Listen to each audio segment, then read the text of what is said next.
و ما چقدر فحاشی شنیدیم از سمت خانم ایشون بعد برنامه که آقای من بابایی من دوش بذاره من چلا اومده تو برنامه، چلا با دختلا بوده. مگه نمیدونستی که از رفیق 15 سالتون بهتون نگفت این موضوع رو؟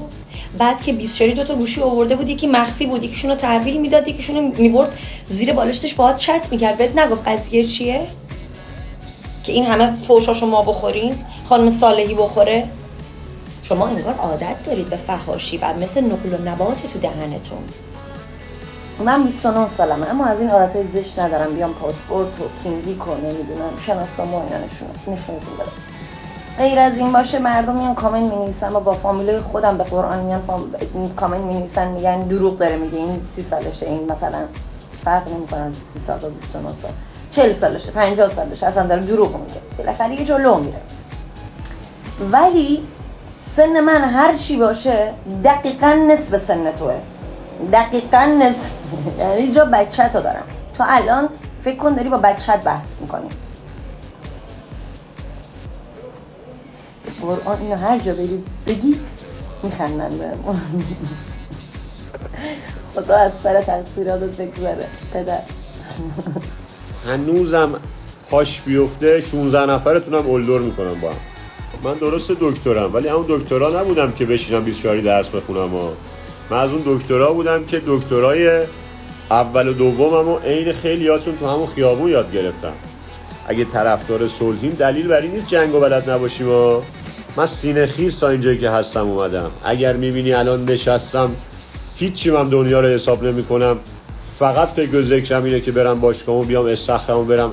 آب استخرم باید 24 درجهش نشه 25 درجه، واسه اینجا رسیدنم زحمت کشیدم تو هم که اونور دنیا نشستی فکر میکنی خبریه دو جنسه، بالا سر تو هم میام. خدا رو شکر معلوم شد که پژی قلابی نه تنها مریضی جنسی دارن، نه تنها پدوفیل هستن، هوموفوب هم هستن. آخر گفت که تو که اونور دنیا نشستی و فکر میکنی خبریه، سراغ تو هم میام دو جنسه. ببین من دو جنس ندارم 10 جنس دارم، هر 10 جنس هم تو دهنت.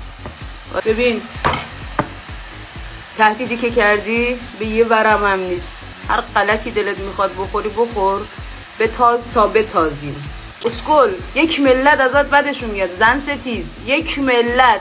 تو میری میشینه همه جا بد ما رو میگی، ما کی گفتیم خوبیم که تو میخوای بری بگی بد ما رو بگی؟ دنیا خیلی کوچیکه یه جا به هم میخوریم، باید برید تو کابینت مابینت دوباره قایم بشید در برید از این به بعدم اول جنسیتتون رو مشخص بکنید بعد من جوابتون رو بدم. خواستم در مورد قفل و کلید بیشتر بهتون توضیح بدم. ببینید قفل و کلید نشونه تعهد بین دختر و پسر، فرقی نمیکنه حالا اون کلید دختره باشه یا پسره باشه، ولی قفل نشون از اون تعهد کامله. شما تو کشورهایی مثل ایتالیا، یونان، فرانسه حتی یه پلی داره که گویا تمام این عشاق میان اونجا یه قفلی رو وصل میکنن به یاد اون معشوقشون، به یاد اون عشقشون. و اگر قرار بودش که هر کلیدی اون قفلا رو باز بکنه هیچکی نمیرفت اون قفلا رو به یاد اون عشقش اونجا بزنه، در نتیجه فرق نمیکنه چون این کارو هم زنها میکنن هم مردها. قفل نمایانگر اون تعهد است و کلید نمایانگر اون عشق قلبیه.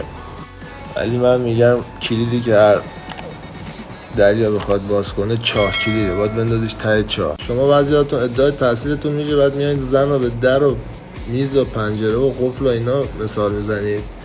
زن یعنی خواهر، مادر، همسر، ناموس، بعد میای اونطوری مثالش میزنی. بعد مردم میای مثلا به کلید مثال میزنی.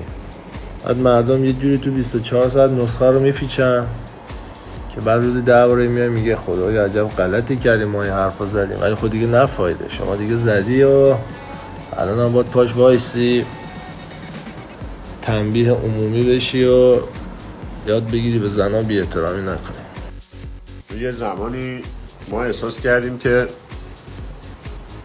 چیزایی که یاد گرفتیم از خانواده‌مون، احترام، محبت، عشق، حرمت، نفرین نکردن، فحش ندادن، اینا تو جوامع جواب میده. نگو نه جواب نمیده برای خیلیا.